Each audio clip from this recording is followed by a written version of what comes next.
የሆሳዕና ዕለት እሁድ ጧት ከቅዳሴ በኋላ የሚነበብና የሚጸለይ ግብረ ሕማማት ኦሪት ዘፍጥረት ምዕራፍ 19 ቁጥር 1 ላይ ጀምሮ እንዲህ ይላል። ያዕቆብም የሚሞትበት ቀን በደረሰ ጊዜ ልጆቹን ጠርቶ በኋላ ዘመን የምታገኛችሁን መከራ እነግራችሁ ዘንድ ልጆቼኑ ወደ እኔ ተሰብሰቡ አላቸው። የያዕቆብ ልጆችም ተሰብስበው ወደ አባታቸው ወደ ያዕቆብ መጡ። ያዕቆብ አባታቸውም እንዲህ አለ፣ ልጆቼ ሆይ ስሙኝ አላቸው። ይሁዳ ልጄ ሆይ ወንድሞች ያመሰግኑሃል፣ እጅህም በጠላቶች ጀርባ ላይ ነው። የአባትህ ልጆች ወንድሞችህ ሁሉ ይሰግዱልሃል፣ ይገዙልሃል። ልጄ ይሁዳ የአንበሳ ግልገል ነው። የአንበሳ ግልገል ይሁዳ ልጄ ሆይ ከመደብህ ውጣ። ልጄ አንተ አንበሳ ነህ፣ ተኛ አንቀላፋ፣ ማን ይቀሰቅስሃል? እንደ አንበሳ ደቦልም የሚቀሰቅስህ የለም አለው። መንግሥት ከይሁዳ አይጠፋም፣ ምስፍናም ከወገኑ አይጠፋም።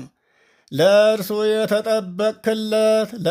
የተጠበቀለት ክርስቶስ እስከሚመጣ ድረስ ምስፍናም ከወገኑ አይጠፋም፣ መንግሥትም ከእሱ አይወጣም አለ። እርሱም የአሕዛብ አለቃቸው ነው። ለአሕዛብ ብርሃን አድርጌዋለሁኝና አለ። በወይን ሐረግ ውርንጫውን በወይራ እንጨትም አህያውን ያስራል። ልብሶቹን በወይን ያጥባል፣ ድርብ በፍታውንም በወይኑ ዘለላ ደም ያጥባል። ከወይን ይልቅ ዓይኖቹ ደስ ያሰኛሉ፣ ጥርሶቹም እንደ ወተት ነጭ ናቸው። ከላይ በሚገኝ በሰማይ በረከት አከበረህ፣ ሁሉ ከእርሷ በሚገኝ በምድር በረከትን ባረከህ አለ። ነቢዩ ዘካርያስ የተናገረው ትንቢት በረከቱ ከእኛ ጋር ይሁንና ዘካርያስ ምዕራፍ 8 ቁጥር 2 እስከ 8 ያለውም እንዲህ ይላል። ሁሉን የሚገዛ እግዚአብሔር እንዲህ አለ። በኢየሩሳሌምና በጽዮን ልጅ ላይ ታላቅ ቅናትን ቀናሁ፣ ታላቅ ቁጣንም ተቆጣሁ። ሁሉን የሚገዛ እግዚአብሔር እንዲህ አለ፣ ለጽዮን እመለስላታለሁ፣ እንደ ተቆጣሁባትና እንደ ፈረድሁባት አልቀርም። ቁጣዬን እመልስላታለሁ፣ ምሕረቴንና ቸርነቴን ይቅርታዬንም አደርግላታለሁ። በኢየሩሳሌምም መካከል አድራለሁ። ኢየሩሳሌምም የእውነት አገር ተብላ ትጠራለች። ይሄውም እውነት ከእግዚአብሔር ተልኮ የመጣው ከድንግል ማርያም የተወለደው በቀራኔው አደባባይ በመስቀል ላይ የተሰቀለው ኢየሱስ ክርስቶስ ነው። ሁሉን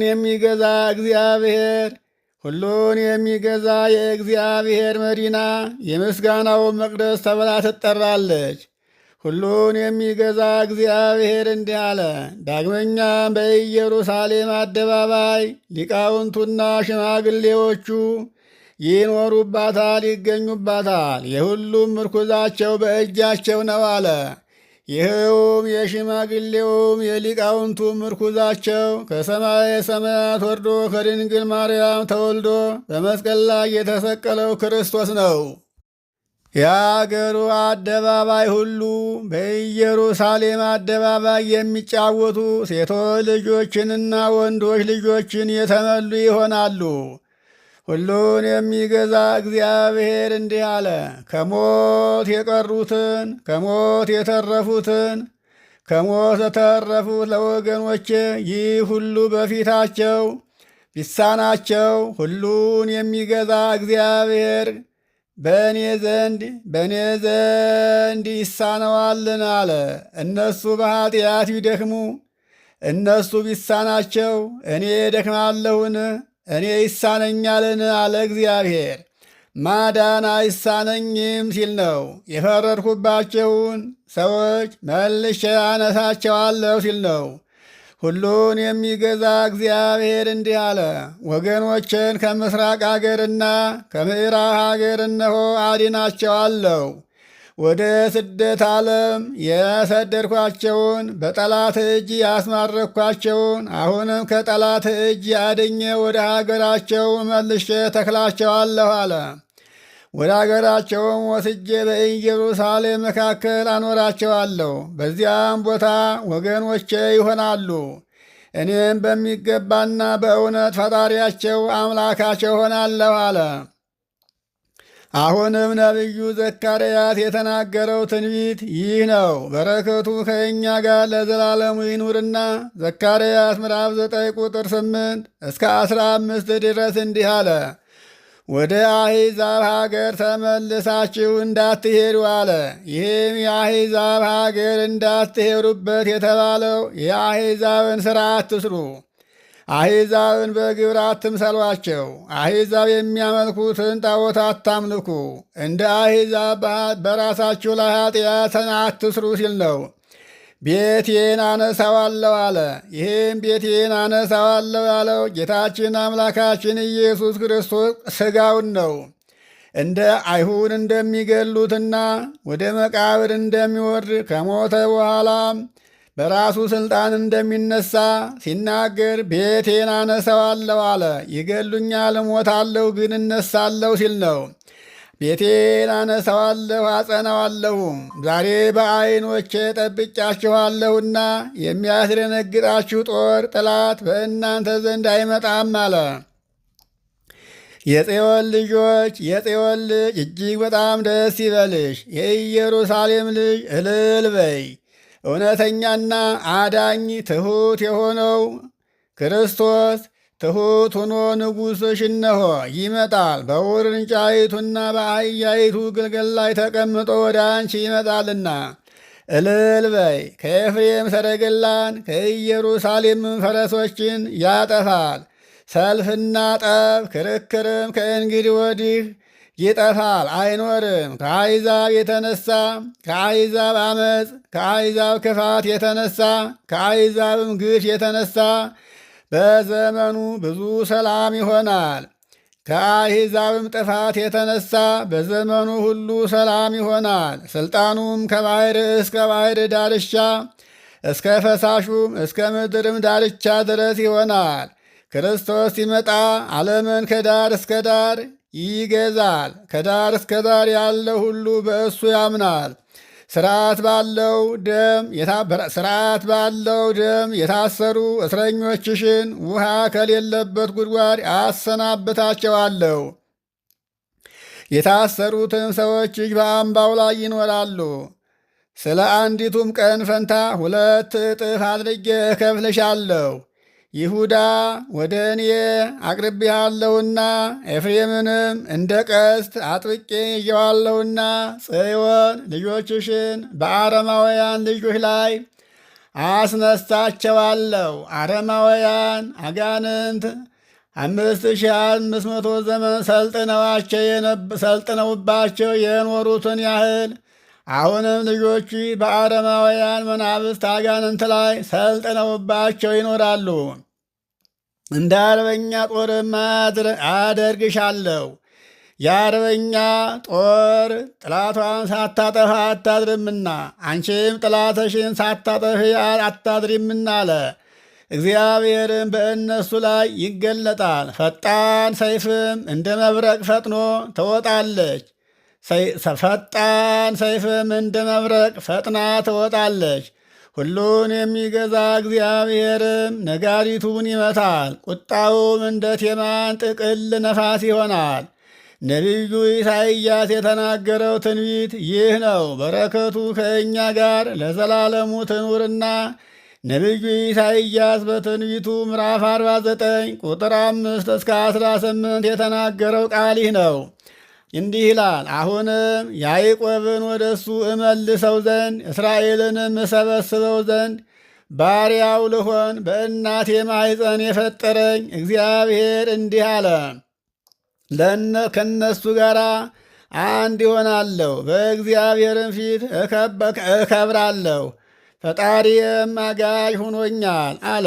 ወዳጄ ትባል ዘንድ የያዕቆብንም ወገን ታጸና ዘንድ የተበተኑትም እስራኤልን ተመልሳቸውና ተሰበስባቸው ዘንድ ይህ ላንተ ደግ ነው። እስከ ምድር ዳርቻም ድረስ መምህር ትሆናለህ አለ። እነሆ ለአሕዛብ ብርሃን መምህር አድርጌሃለሁኝና አለ። ይህንንም ኢሳይያስ ምዕራፍ 49 ቁጥር 5 እስከ 18 ያለውን መጽሐፍ ቅዱሱን ማንበብ ነው።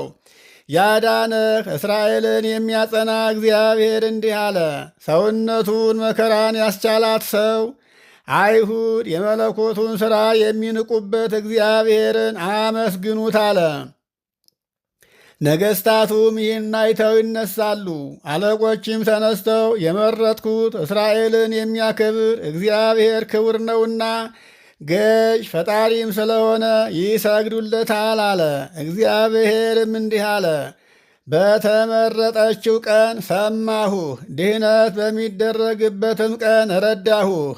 የሰውን ሁሉ ልቡና መክረህ አስተምረህ ታቀና ዘንድ የምድረ በዳ ርስት አሕዛብን ተወርስ ዘንድ የታሰሩትን ውጡ ትላቸው ዘንድ በጨለማ ውስጥ ላሉት ሰዎችም ታበራላቸው ዘንድ በጎዳና ሁሉ ይሰማራሉ። መሰማሪያቸውም በጎዳና ሁሉ ነው። እነሱም አይራቡም አይጠሙም። ይቅር የሚላቸው እግዚአብሔር ይቅር ይላቸዋልና ይቅር ይላቸዋል እንጂ ዋዕየ ፀሐይ አያገኛቸውም። ወደ ውሃዎቹ ምንጮች ያመጣቸዋል። ጎጣጉጡን ተራሮቹን ይጠርግላቸዋል። ጎዳና ሁሉ መሰማሪያ ይሆናቸዋል። እነሆ ከሩቅ የሚመጡ ከደቡብም የሚመጡ ከፋርስም ተራሮች የሚመጡ አሉ። ሰማዮች ደስ ይላቸዋል። ሰማዮች የተባሉትም የቀደሙት አባቶች ነቢያት ናቸው። ከአብርሃም ጀምሮ ከአብርሃም በፊት የነበሩት ደጋጎቹን ሰማዮች አላቸው። እነሱም በምድር ባይኖሩ በነፍሳቸው ልጆቻቸውን እግዚአብሔር ሲመለከታቸው እግዚአብሔር ከመከራ ከአዘግት ከጨለማ ወደ ብርሃን ሲመልሳቸው በነፍስ ሁነው ደስ ይላቸዋልና ሰማዮች አላቸው።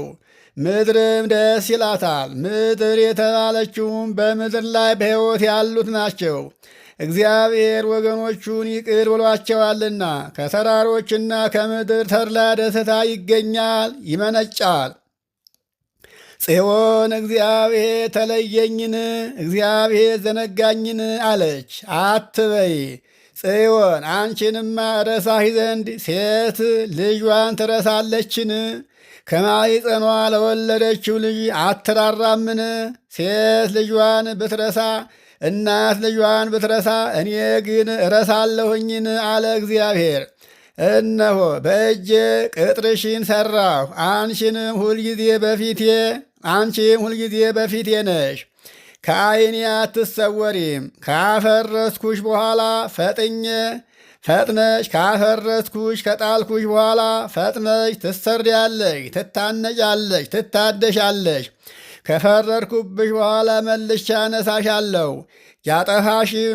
ያጠፉሽም ያፈረሱሽም ሰዎች ከአንቺ ይወጣሉ። አንገትሽን አቅንተሽ ዓይንሽን ከፍተሽ ዙሪያሽን ተመልከቺ። እነሆ ተሰብስበው ወደ አንቺ መጡ። ሁሉንም ጌጥ እንድታደርጊያቸው እንደ ሙሽራም ልብስ እንድትለብሻቸው እግዚአብሔር እኔ ሕያው ነኝ አለ። ከዚህ ቀጥሎ ካህናቱ ከሦስት ተከፍለው በሦስት ቦታ ይቁሙ። አንዱ ክፍል በቅኔ ማህሌት ውስጥ ይቁም። ሁለተኛው ክፍል በቅድስት ውስጥ ይቁም። ሦስተኛው ክፍል በመቅደስ ውስጥ ይቁም።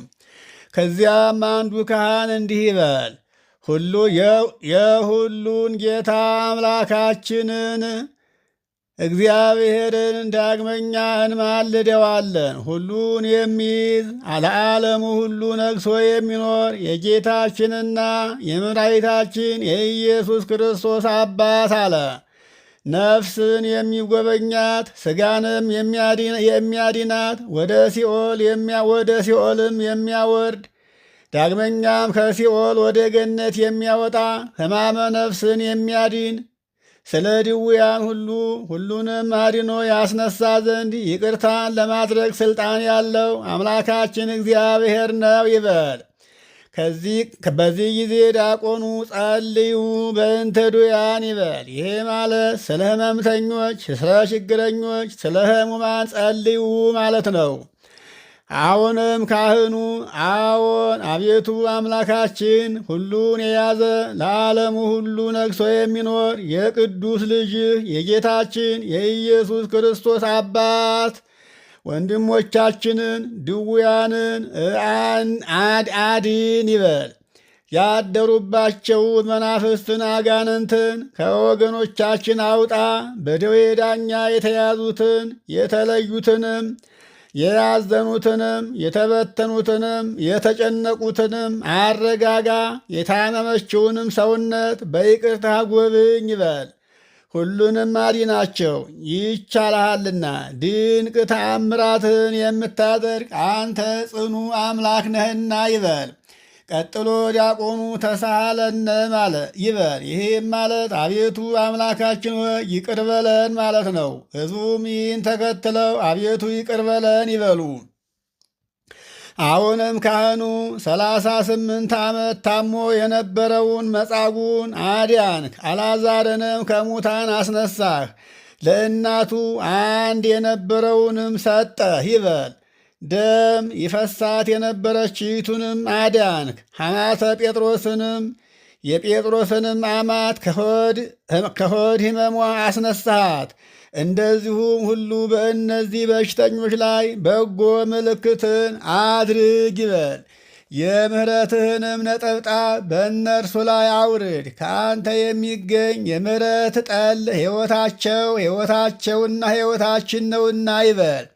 እነሱም ተነስተው ከእኛ ጋር ያመሰግኑ ዘንድ ስምህንም በአንድነት ከፍ ከፍ እናደርግ ዘንድ የታመሙትን ሕመምተኞችን ሁሉ አዲነህ ወደ እኛ አምጣልን ይበል። በአንድ ልጅ በጌታችን በኢየሱስ ክርስቶስ ያለ ክብር ጽን ለአንተ ይገባል ይበል። ከእርሱ ከልጅ ከጌታችን ከኢየሱስ ክርስቶስ ምስጋና ጋር ግዛት ጌትነት ያለ ዛሬም ዘወትርም ለዘላለሙ ከባሕርይ ሕይወት ከመንፈስ ቅዱስ ጋር ይሁን ይበል። ሕዝቡም ይህን ተቀብለው አሜን ይሁን ይደረግ ይበሉ። አሁንም ካህኑ አቤቱ ክርስቶስ ሆይ ማረን ይበል። በግዕዝ ዜማ 3 ጊዜ እግዚኦ ይበል። ሕዝቡም ይህንን ይቀበሉ። ይህም ማለት ካህኑ በግዕዝ ዜማ እግዚኦ መሐረነ ክርስቶስ፣ እግዚኦ መሐረነ ክርስቶስ፣ እግዚኦ መሐረነ ክርስቶስ እያለ በዜማ ሲያዜም ሕዝቡም ካህኑን ተከትለው ከካህኑ ጋር እግዚኦ መሐረነ ክርስቶስ እያሉ ያዚሙ ማለት ነው። ካህናቱም ወደ ቤተ መቅደስ ይግቡ። የወይራ ዝንጣፊ ዘንባባ መብራቶችን ይዘው 3 ጊዜ ታቦቱን ይዙሩ አለ። ካህኑም መስተውቁ ያለው ካህን በታቦቱ ፊት ሁኖ 117ን መዝሙር በንባብ ያዚም አለ። ይኸውም የንባብ ዜማ እንዲህ ነው። ግነዩ ለእግዚአብሔር እስመ ኄር እስመ ለዓለም ይግነዩ ለእግዚአብሔር እስመ ኄር፣ እግዚአብሔር ቸር ነውና እግዚአብሔርን አመስግኑ ይበል። ሕዝቡም እስመ ለዓለም ምሕረቱ ለዘላለም ነውና ይበሉ።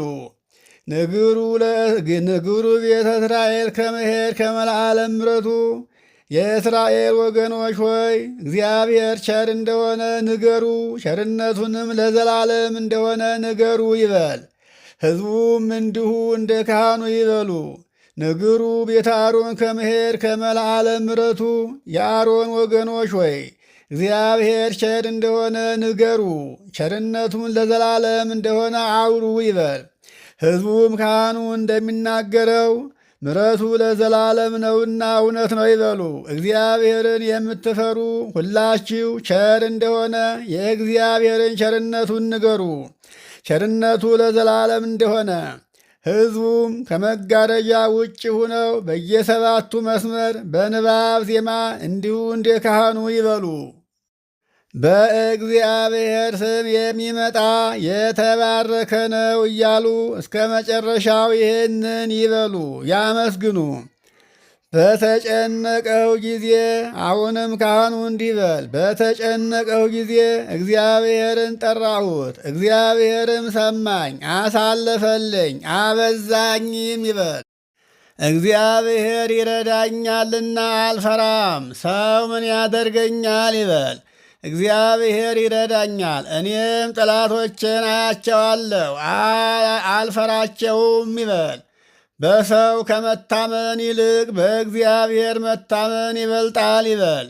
በገዢዎች ተስፋ ከማድረግ ይልቅ በእግዚአብሔር ተስፋ ማድረግ ይሻላል ይበል።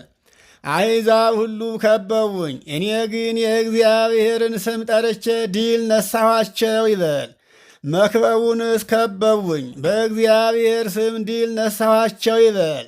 አሕዛብ ጌታችንን አምላካችንን ኢየሱስ ክርስቶስን ከበው አሰሩት፣ ገረፉት፣ አሰቃዩት፣ ቸነከሩት፣ ሰቀሉት፣ ገደሉት። ጌታችን አምላካችን ኢየሱስ ክርስቶስ ግን ከእርሱ ጋር የነበረው የባሕሪ አባቱ እግዚአብሔር ነውና ሁሉንም በሞቱ ድል ነሳቸው። ንብ ማርን እንደሚከብ ከበቡኝ፣ በእሾህ ውስጥ እንደሚነድ እሳት ነደዱ። በእግዚአብሔርም ስም ድል ነሳኋቸው ይበል። ለመውደቅ ተፍገመገምኩ፣ እግዚአብሔር ግን አነሳኝ። ኃይሌም ስም አጠራሬም እግዚአብሔር ነው፣ እርሱም መድኃኒት ሆነልኝ አለ። በጻድቃን ቤቶች የደስታ ቃል አለ፣ የእግዚአብሔር ቀኝ ኃይልን አደረገች አለ። ይሄውም የእግዚአብሔር ቀኝ የተባለችው ጌታችን አምላካችን ኢየሱስ ክርስቶስ ነው። የማነ እዴሁ ለአቡሁ የሚለው እሱ ነውና እግዚአብሔር ከሰማይ ሆኖ ቀኝ እጁን ላከ። የእግዚአብሔር ቀኝ እጁ በድንግል ማርያም ማኅፀን አድራ 9 ወር ከ5 ቀን በድንግል ማርያም ማኅፀን ኑራ እንደ ሰው ቀስ በቀስ በምድር ላይ አደገች። አሁንም ነቢዩ ሲናገር በጻድቃን ቤቶች የደስታ ቃል አለ አለና የእግዚአብሔር ቀኝ ኃይልን አደረገች አለ። አሁንም ኃይልን ያደረገችው ተአምር የሰራችው ዓለምን ያዳነችው ዲያብሎስን ድል ያደረገችው የእግዚአብሔር ቀኝ እጅ ክርስቶስ ነች። የእግዚአብሔር ቀኝ ከፍ ከፍ አደረገችኝ። የእግዚአብሔር ቀኝ እጅ ኃይልን አደረገች። እኖራለሁ እንጂ እኔ አልሞትም፣ የእግዚአብሔርንም ሥራውን እናገራለሁ። እግዚአብሔር መገሰጽን ገሰጸኝ፣ መቆጣንም ተቆጣኝ። ነገር ግን ለሞት አሳልፎ አልሰጠኝም። የጽድቅን በር ክፈቱልኝ፣ ከዚያ ገብቼ ለእግዚአብሔር እገዛለሁ አመሰግን ዘንድ ይበል። ከዚያ ገብቼ እገዛ ዘንድ አመሰግነውም ዘንድ የጽድቅን በር ክፈቱልኝ አለ። ይህቺ የእግዚአብሔር በር ናት፣ ጻድቃን ወደ እርሷ ይገባሉና። የእግዚአብሔር በር የተባለችውም እናታችን ድንግል ማርያም ናት። ይችንም አስቀድሞ ያዕቆብ በኦሪት ዘፍጥረት ምዕራፍ 28 ምዕራፍ 28 ቁጥር 17 ላይ ከምድር ተተክላ እስከ ሰማይ ደርሳ ያያት ምሰሶ መላእክት ሲወጡባት ሲወርዱባት በራሷ ላይ እግዚአብሔር ቆሙባት ያያት መሰላል እናታችን ድንግል ማርያም ናት። ይህችውም የእግዚአብሔር በር ናት፣ የገነት በር መግቢያ፣ ጻድቃን ወደ እርሷ ይገባሉ የተባለችው እመቤታችን ድንግል ማርያም ናት። አቤቱ ልመናዬን ሰምተኸኛልና እገዛልሃለሁ፣ አዳኜም ሆነኸኛልና አመሰግንሃለሁ። አናጢዎች የናቋት ድንጋይ የማዕዘን ራስ ሆነች አለ። አናጢዎች የናቋት ድንጋይ ኩረት አትሆን፣ ለሕንፃ አትሆን፣ ሲወረውሯት ኑረው በመጨረሻ ላይ ግን መደምደሚያ ያደርጓታል። አናጢዎች የናቁት ድንጋይ ክርስቶስ ነው። ክርስቶስም የማዕዘኑ መደምደሚያ ሆኗል። ይህችም ከእግዚአብሔር ዘንድ የሆነች ይህችውም ከእግዚአብሔር ዘንድ ሆነች። ይህችም ድንጋይ ክርስቶስ ነበረች አለ። ይህችም ለዓይናችን ድንቅ ናት። ይህች ዕለት እግዚአብሔር ሥራውን የሠራባት ናት።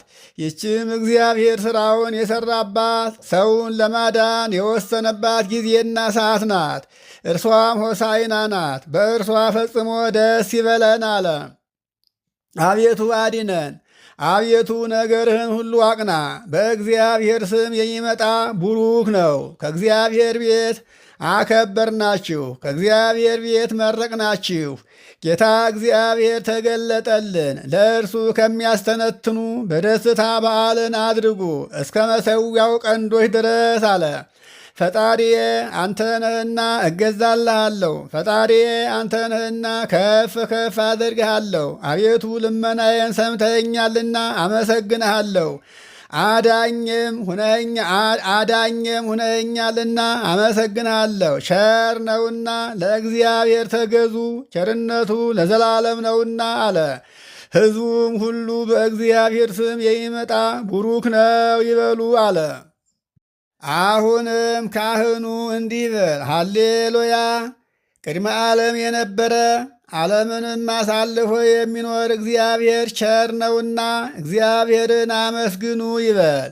ሕዝቡም ምሕረቱ ለዘላለም ነውና ይበሉ። ሕዝቡም እንዲሁ በእግዚአብሔር ስም የሚመጣ የተባረከ ነው ይበሉ። አሁንም ካህኑ እንዲህ በል፣ ቸር እግዚአብሔር ቸር እንደሆነ ምሕረቱም ለዘላለም እንደሆነ የእስራኤል ቤት አሁን ሥራውን ይንገሩ ይበል። ሕዝቡም እንዲሁ በእግዚአብሔር ስም የሚመጣ የተባረከ ነው ይበሉ። አሁንም ካህኑ እግዚአብሔር ቸር እንደሆነ ምሕረቱም ለዘላለም እንደሆነች የአሮን ቤት አሁን ይንገሩ፣ ይናገሩ፣ ይመስክሩ ይበል። ሕዝቡም እንዲሁ እንደ ካህኑ በእግዚአብሔር ስም የሚመጣ የተባረከ ነው ይበሉ። ይህንን እስከ መጨረሻው እንደዚሁ እያመላለሱ ፈጽመው ይጸልዩት። ከዚህ ቀጥሎ ከወንጌል በፊት ዲያቆኑ መዝሙር 117 ቁጥር 27 ላይ ያለውን ግበሩ በዓለ በትፍሲት በሃበ እለ ያስተሃምምዎ እስከ አቅርንቲሁ ለምሷ አምላኬ አንተ ገኒ ለከ የሚለውን እንዲህ በል። ለእርሱ ከሚያስተነትኑ መከራውን፣ ሕማሙን፣ ሞቱን ከሚያስረዱ በደስታ በዓልን አድርጉ እስከ መሠዊያው ቀንዶች ድረስ ፈጣሪዬ አንተ ነህና እገዛልሃለሁ ይበል። ሕዝቡም ይህንን ይቀበሉ። ዲያቆኑም የተዘጋጀን እንሆን ዘንድ ቁማችሁ አድምጡ ይበል። ካህኑ ማቴዎስ ያስተማረውን ክቡር ወንጌል የእግዚአብሔር ልጅ ቃል ነው ይበል። ሕዝቡም ክርስቶስ ሆይ ምስጋና ይገባሃል ይበሉ። ከዚህ ቀጥሎ ካህኑ የማቴዎስ ወንጌል ምዕራፍ 20 ቁጥር 29 እስከ 34 ያለውን ያንብብ እንዲህ እያለ ከኢያሪሆ በወጣ ጊዜ ብዙ ሰዎች ተከተሉት። እነሆ ሁለት ዕውራን በመንገድ አጠገብ ተቀምጠው ነበር። ጌታችን ኢየሱስ ክርስቶስም በዚያ መንገድ ሲያልፍ ሰምተው አቤቱ የዳዊት ልጅ ሆይ ይቅር በለን እያሉ ጮኹ። ሰዎች ግን ዝም እንዲሉ ይቆጧቸው ነበር። እነርሱ ግን አቤቱ የዳዊት ልጅ ሆይ ይቅር በለን እያሉ መላልሰው ይጮኹ ነበር። ጌታችን ኢየሱስ ክርስቶስም ቆም ብሎ ጠራቸውና ምን ላደርግላችሁ ትፈልጋላችሁ አላቸው። እነርሱም ዓይኖቻችን እንዲበሩልን ነው አሉት። ጌታችን ኢየሱስ ክርስቶስም አዘነላቸውና ዓይኖቻቸውን ዳሰሳቸው። ያን ጊዜም ዓይኖቻቸው በሩ፣ አዩና ተከተሉት። ሰማይ ምድር ያልፋል፣ ቃሌ ግን አያልፍም አለ ጌታ ለደቀ መዛሙርቱ። አሁንም ካህኑ የማርቆስ ወንጌል ምዕራፍ 10 ቁጥር 46 እስከ 52 ያለውን እንዲህ በል እንዲህ እያለ ወደ ኢያሪሆ ገባ። ከዚያም በወጣ ጊዜ ደቀ መዛሙርቱም ከእርሱ ጋር ነበሩ። ብዙ ሰውም ነበረ። የበርጤሜዎስ ልጅ እውሩ ጤሜዎስም በመንገድ ዳር ተቀምጦ ይለምን ነበር። የናዝሬቱ ኢየሱስ በዚያ መንገድ ሲያልፍ ሰምቶ የዳዊት ልጅ ኢየሱስ ሆይ ማረኝ እያለ ጮኸ። ብዙ ሰዎችም ዝም እንድል ገሰጹት። እርሱ ግን የዳዊት ልጅ ሆይ ይቅር በለኝ እያለ ድምፁን ከፍ አድርጎ ጮኸ። ጌታችን ኢየሱስ ክርስቶስም ቆም አለና ይጠሩት ዘንድ አዘዘ። ሰዎችም እነሱም ያንን ዕውር ጠሩት። መምህር ይጠራሃል፣ እመን ተነስ አሉት። እርሱም ተነስቶ ልብሱን ለብሶ ወደ ጌታ ወደ ኢየሱስ ክርስቶስ መጣ። ጌታችን ኢየሱስ ክርስቶስም መልሶ ምን እንዳደርግልህ ትፈልጋለህ አለው። ያም ዓይነ ስውር መምህር ሆይ ዓይኔ እንዲበራልኝ ነው የምፈልገው አለ።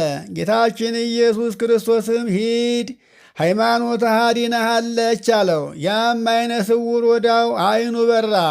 እያየ በመንገድ ጌታችንን ኢየሱስ ክርስቶስን ተከተለው። ጆሮ ያለው መስማትን ይስማ ይበል ካህኑ።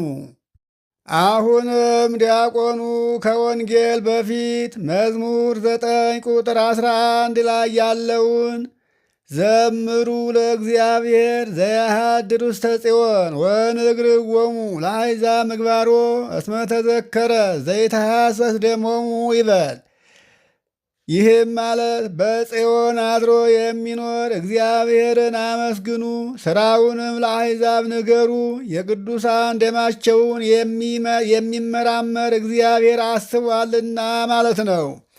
ቀጥሎም ካህኑ የማቴዎስ ወንጌል ምዕራፍ 21 ቁጥር 1 እስከ 17 ያለውን ያንብብ እንዲህ እያለ ጌታችን ኢየሱስ ክርስቶስ ወደ ኢየሩሳሌም ለመግባት በቀረበ ጊዜ በደብረ ዘይት አጠገብ ወደምትገኘው ወደ ቤተ ፋጌ ደረሰ። ያን ጊዜም ከደቀ መዛሙርቱ ሁለቱን ወደ ቢታንያ ላከ። እንዲህም አላቸው፣ ሂዱና በፊታችሁ ወዳለችው መንደር ያን ጊዜም ከሁርንጫዋ ጋር የታሰረች አህያ ታገኛላችሁና ፍቱና አምጡልኝ አላቸው። ሰዎች ግን ምን እያረጋችሁ ነው የሚላችሁ ሰው ቢኖር ለምንድን ነው ይሏችሁ፣ ጌታቸው ይፈልጋቸዋል በሏቸው፣ ያን ጊዜም ይለቋችኋል አለ። ይህ ሁሉ የሆነው በነቢይ የተነገረው ይፈጸም ዘንድ ነው። የጽዮንን ልጅ እነሆ እውነተኛና ቸር ንጉሥሽ በአህያይቱና በሁርንጫዋ ላይ ተቀምጦ ወደ አንቺ ይመጣል በሏት ተብሎ ተጽፏል። ይሄውም በትንቢተ ዘካርያስ ምዕራፍ 9 ቁጥር 9 ላይ ተመዝግቦ የምናነበው ነው። ደቀ መዛሙርቱም ጌታችን ኢየሱስ ክርስቶስ እንደነገራቸው ሂደው እንዳዘዛቸው አደረጉ። አህያይቱን ከውርንጭላዋ ጋር ፈተው ይዘውለት መጡ። አህያይቱንና ውርንጫዋን አመጡለት። ካመጡለት በኋላ ልብሳቸውንም በላያቸው ላይ ጎዘጎዙ። ጌታችን ኢየሱስ ክርስቶስም በእነርሱ ላይ ተቀመጠ። ብዙ ሕዝብም ልብሳቸውን በመንገድ ላይ አነጠፉ።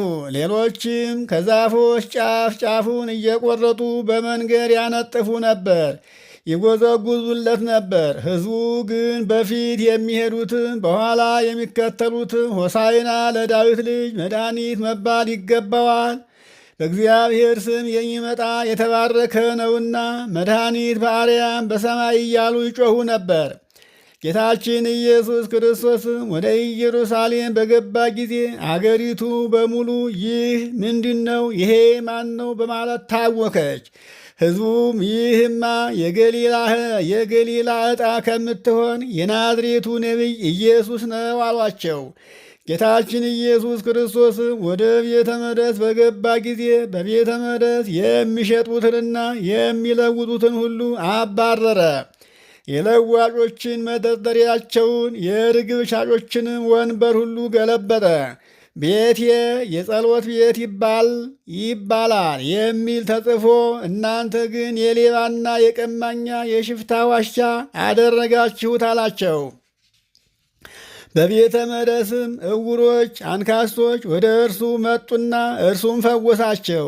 የካህናት አለቆችና ጻፎች ያደረገውን ተአምራትና ልጆች በቤተ መቅደስ መድኃኒት መባል ለዳዊት ልጅ ይገባል እያሉ ሲጮኹ በተመለከቱ ጊዜ ባዩና በሰሙ ጊዜ ደስ አላላቸውም፣ አንጎራጎሩ። እነዚህ ልጆች የሚሉትን አትሰማምን? ለምን ዝም አታሰኛቸውም? አሉት። ጌታችን ኢየሱስ ክርስቶስም አዎን እሰማለሁ፣ ከልጆችና ከሕፃናት አንደበት ምስጋናን አዘጋጀህ ያለውን ያነበባችሁበት ጊዜ የለምን? አላቸው። መዝሙር 8 ላይ ተጽፎ እንደነበረ ነገራቸው። ከዚያም ትቷቸው ከከተማው ወደ ውጭ ወጣና ወደ ቢታንያ ሄደ። በዚያም አደረ። ሰማይና ምድር ያልፋል፣ ቃሌ ግን አያልፍም አለ ጌታ ለደቀ መዛሙርቱ። እስካሁን እየሰማነው ያለውና አሁንም የምንሰማው ካህናቱ ታቦቱን እየዞሩ የሚያከናውኑ ሥርዓት ነው። አሁንም ዲያቆኑ ከወንጌል በፊት እንዲህ አለ። እምአፈ ደቂቅ ወሕፃናት አስተዳልወከ ስብሐተ በእንተ ጸላኢ ከመ ትንሥቶ ለጸላኢ ወለገፋኢ አለ መዝሙር 8 ቁጥር 2 ላይ።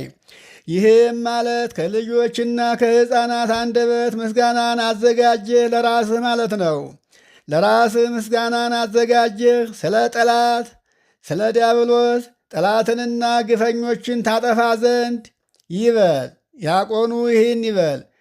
ከዚያም ቁማችሁ ወንጌሉን አድምጡ ይበል። ካህኑም ማርቆስ ያስተማረውን የእግዚአብሔር ልጅ ቃል ቅዱስ ወንጌል ይበል። ይህም የማርቆስ ወንጌል ምዕራፍ 11 ቁጥር 1 እስከ 11 ያለውን ነው። እንዲህ ይበል። ኢየሩሳሌም ለመግባት ከደብረ ዘይት አጠገብ ቤተፋጌና ቢታንያ በደረሱ ጊዜ ከደቀ መዛሙርቱ 2 ላከ። እንዲህም አላቸው፣ ሂዱና በፊታችሁ ወዳለችው መንደር በገባችሁ ጊዜ ሰው ያልተቀመጠበት የአህያ ውርንጫ ታስሮ ታገኛላችሁ፣ ፍቱና አምጡልኝ አላቸው። ምን ታደርጋላችሁ የሚላችሁ ሰው ቢኖር ጌታው ይፈልገዋል በሉትና ያን ጊዜ ወደዚህ ይሰዷችኋል አላቸው። ደቀ መዛሙርቱም ሂደው በመንገድ አጠገብ ከበር ላይ የታሰረውን የአህያ ግልገል አገኙና ፈቱት። ከዚያም ቁመው የነበሩት ምን ታደርጋላችሁ? ውርንጫውን የምትፈቱት ለምንድን ነው አሏቸው። እነርሱም ጌታ ኢየሱስ እንዳዘዛቸው ተናገሯቸውና ሰዎቹም ዝም አሏቸው። ውርንጫውንም ወደ ጌታችን ወደ ኢየሱስ ክርስቶስ አመጡት። ልብሳቸውንም ደልድለው በዚያ ላይ ጌታችን አስቀመጡት። ከዛፍ ቅጠልም ዘንጥፈው በመንገድ ላይ የጎዘጎዙ ብዙ ሰዎች ናቸው። ልብሳቸውንም በመንገድ ላይ ያነጠፉ ብዙዎች ናቸው። በፊት የሚሄዱትና በኋላ የሚከተሉ እንዲህ እያሉ ይጮኹ ነበር፣ ሆሳዕና መድኃኒት በእግዚአብሔር ስም የሚመጣ የተባረከ ነው ይሉ ነበር። በእግዚአብሔር ስም የምትመጣ የአባታችን የዳዊት መንግሥት የተባረከች ናት። በአርያም ያሉ መድኃኒት እያሉ በአርያም ያሉት መላእክት ሁሉ መድኃኒት እያሉ ጌታ ኢየሱስም ወደ ኢየሩሳሌም ቤተ መቅደስ ገባ። ሁሉንም አየና በመሸ ጊዜ ከ12ቱ ደቀ መዛሙርቱ ጋር ወደ ቢታንያ ሄደ። ጆሮ ያለው መስማትን ይስማ ይበል ካህኑ። ምእመናኑም ቤተ መቅደሱን ማለት ቤተ ክርስቲያኑን እየዞሩ በሚያመሰግኑበት ሰዓት እንዲህ በሉ፣ ከበር እስከ በር በየምዕራፉ ሆሳዕና በአርያም ሆሳዕና በአርያም ሆሳዕና በአርያም እያሉ ያመስግኑ። ይሄም ሆሳዕና ማለት መድኃኒት ማለት ነው። በአርያም ማለት በሰማይ ማለት ነው። በሰማይ ያለ እግዚአብሔር የሚያውቀው በእግዚአብሔር ዘንድ የነበረ እግዚአብሔር ይህንን ዓለም ለማደስ ወደዚህ ዓለም የላከው መድኃኒት ማለት ነው። አሁንም ዲያቆኑ ከወንጌል በፊት እምስራቀ ፀሐይ እስከ ነዓረብ ወእምጽዮን ስነ ስብሐቲሁ እግዚአብሔር እስተ ገሃደ ይመጽእ ይበል። ይህ ማለት ከፀሐይ መውጫ እስከ ፀሐይ መግቢያ ከምስጋና ውበት ጌጥ ከጽዮንም እግዚአብሔር ግን በግልጥ ይመጣል ማለት ነው። ሕዝቡም እንዲሁ ክርስቶስ ሆይ ለአንተ ምስጋና ይገባል ይበሉ። ካህኑም የሉቃስ ወንጌል ምዕራፍ 19 ቁጥር 28 እስከ 48 ያለውን ያንብብ እንዲህ እያለ ይህንን ተናግሮ በፊታቸው ወደ ኢየሩሳሌም ወጣ። ስሙ ኤሌዎን ወደሚባለው ተራራ አጠገብ ወደ ቤተ ፋጌ ወደ ቢታንያ በደረሰ ጊዜ ከደቀ መዛሙርቱ ሁለቱን ላከ። እንዲህም አላቸው፣ በፊታችሁ ወዳለችው ከተማ ሂዱ። ገብታችሁም ሰው ያልተቀመጠበት የታሰረ ውርንጭላ ታገኛላችሁና ፈትታችሁ አንጡልኝ አላቸው። ለምን ትፈቱታላችሁ የሚላችሁ ሰው ቢኖር ጌታው ይፈልገዋል በሏቸው አላቸው። የተላኩትም ሰዎች ሂደው ጌታቸው እንዳላቸው አደረጉ። ውርንጭላውን ፈተው ውርንጫውን ሲፈቱ ባለቤቶቹ ውርንጫውን ለምን ትፈቱታላችሁ አሏቸው። እነርሱም ጌታው ይፈልገዋል አሏቸው። ይዘውም ወደ ጌታችን ወደ ኢየሱስ ክርስቶስ ወሰዱትና በውርንጭላው ላይ ልብሳቸውን ጎዝጉዘው ጌታችን ኢየሱስ ክርስቶስን በዚያ ላይ አስቀመጡት። ወደ ደብረ ዘይት አቀበት መውረጃም በደረሱ ጊዜ ደቀ መዛሙርቱ በሙሉ ስላዩት ኃይል ሁሉ ደስ ብሏቸው እግዚአብሔር ደቀ መዛሙርቱን በሙሉ ስላዩት ኃይል ሁሉ ደስ ብሏቸው እግዚአብሔርን በታላቅ ቃል ሊያመሰግኑት ጀመሩ። በእግዚአብሔር ስም የሚመጣ የተባረከ ነው፣ የእስራኤል ንጉሥ ቡሩክ ነው፣ በምድር ሰላም በአርያም ምስጋና ይሁን እያሉ አመሰገኑት። ከፈሪሳውያን ሰዎችም በሕዝቡ መካከል መምህር ደቀ መዛሙርትን ገስጻቸው እንጂ የሚሉ ሰዎችም ነበሩ። ጌታችን ኢየሱስ ክርስቶስም እንዲህ አላቸው፣ እነዚህ ዝም ብታሰኟቸው ድንጋዮች ያመሰግናሉ ብሎ መለሰላቸው። በደረሰም ጊዜ ከሚሄድበትም ቦታ በደረሰ ጊዜ ሀገሪቱን አይቶ አለቀሰላት፣ እንዲህም አላት፣ አንቺም ብታውቂስ ሰላምሽ ዛሬ ነበረ፣ ከእንግዲህ ወዲህማ ከዓይኖችሽ ተሰውሮብሻል አላት። ጠላቶችሽ አንቺን የሚከቡበት ቀን ይመጣል፣ ይከትሙብሻል፣ ይከቡሻል፣ በአራቱ ማዕዘን ያስጨንቁሻል፣ አንቺን ይጥሉሻል። መዳኛሽ ዛሬ ነበረ፣ አውቀሽኝ ቢሆን ኑሮ ሕይወትሽ ነበርኩኝ። ልጆችሽንም ከአንቺ ጋር ይጥሏቸዋል፣ ድንጋይ በድንጋይ ላይ አይተውልሽም። የይቅርታሽን ቀን አላወቅሽምና የይቅርታሽ ቀን ዛሬ ነበረ። ምሕረትሽ እኔ ነበርኩኝ፣ ሰላምሽ እኔ ነበርኩኝ፣ ሰላምሽን እኔን አላወቅሽኝም አለ። ወደ ምኩራብም ገብቶ በቤተ መቅደስ የሚሸጡትንና የሚገዙትን ሁሉ አስወጣቸው። የለዋጮችንም ሰደቃ የርግብ ሻጮችንም ወንበር ገለበጠ። ቤቴ የጸሎት ቤት ይባላል የሚል ጽሑፍ አለ፣ እናንተ ግን የሌባና የቀማኛ ዋሻ አደረጋችሁት አላቸው።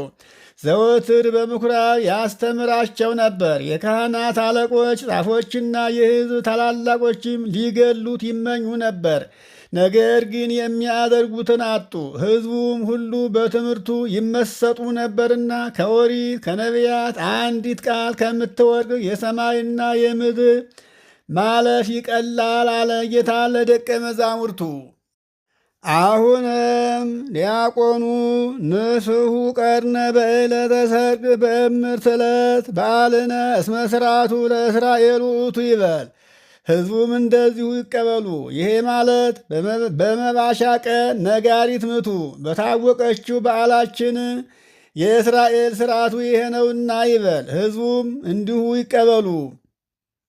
አሁንም ካህኑ የዮሐንስ ወንጌል ምዕራፍ 12 ቁጥር 12 እስከ 19 ያለውን ያንብብ እንዲህ እያለ በማግስቱም ለበዓል መጥተው የነበሩ ብዙ ሰዎች ጌታችን ኢየሱስ ክርስቶስ ወደ ኢየሩሳሌም እንደሚመጣ በሰሙ ጊዜ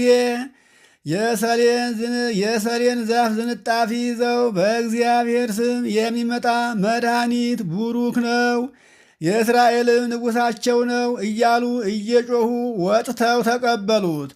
ጌታችን ኢየሱስ ክርስቶስም የአህያ ውርንጫ አግኝቶ በእሷ ላይ ተቀምጦ መጣ። የፄወን ልጅ አትፍሪ፣ እነሆ ንጉሥሽ በአህያ ውርንጫ ላይ ተቀምጦ ይመጣል ተብሎ እንደተጻፈ ዘካርያስ ምዕራፍ በትንቢተ ዘካርያስ ምዕራፍ 9 ቁጥር 9 ላይ ጌታችን መድኃኒታችን ኢየሱስ ክርስቶስ አስቀድሞ ደቀ መዛሙርቱ ይህን ነገር አላወቁም ነበር እና ይህ የተጻፈ ስለ እርሱ እንደሆነ ያን ጊዜ አሰቡት፣ ተረዱት፣ እንዲህም አደረጉለት። ከዚያም አብረውት የነበሩ ሕዝብ አልዓዛርን ከመቃብር እንደጠራውና ከሙታንም ለይቶ እንዳስነሳው እሱ እንደነበረ መሰከሩለት። ስለዚህም ሕዝቡ ሁሉ ሊቀበሉት ወጡ። ያደረገውን ተአምራት ይህንንም ድንቅ ድንቅ ሥራ ሰምተዋልና። ፈሪሳውያንም እርስ በርሳቸው ምንም የምትረቡት እንደሌለ ታያላችሁን? እነሆ አሁን ዓለም ሁሉ ተከትሎታል። እንግዲህ ይህን ሰው ማጥፋት ይቻላልን? ሰው ሳያውቀው አጥፍተነው ቢሆን ኑሮ ዛሬ እንዲህ ጉድ ባልሆን ነበር አሉ። ካህኑም በወልድ ያመነ የዘላለም ሕይወት አለው አለ።